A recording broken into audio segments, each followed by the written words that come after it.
We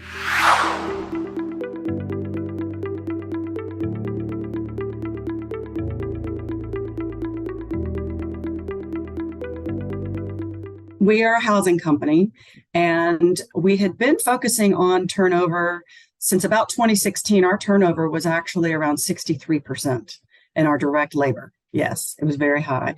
Now, in our industry, that was typical. And we really were the first to basically say, we don't have to accept this. So, it's a little bit like the restaurant industry where the workforce, they don't necessarily view it as a career. And we really took that as an opportunity to say, well, why not? Why wouldn't you come and have a career in a housing company? And so we set a vision of, ultimately when we think about what would be an acceptable turnover rate for us, we said, okay, we would like to be below 20%.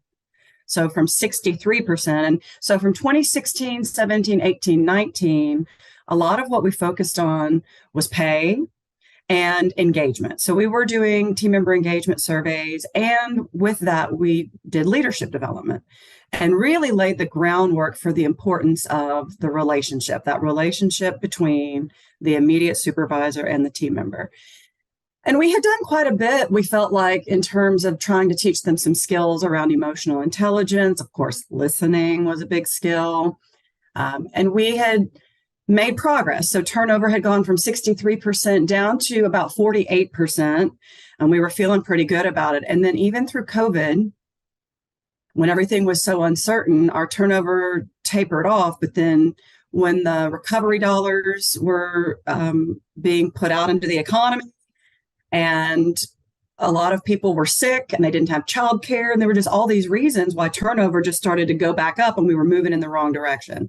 So around that time, it was the middle of 2021, and I looked at Ralph, who's our director of training and development, and I said, whatever we've been working on, let's focus on retention. And so he found Dick's book, and he said, I want to try this book or this program, and it's about stay interviews. And then when he shared the 5 questions with me, I was like, we had avoided wanting to script our leaders up until that point. We really wanted to teach them skills and to be authentic and all those good things. At the same time, they were like, please just help us.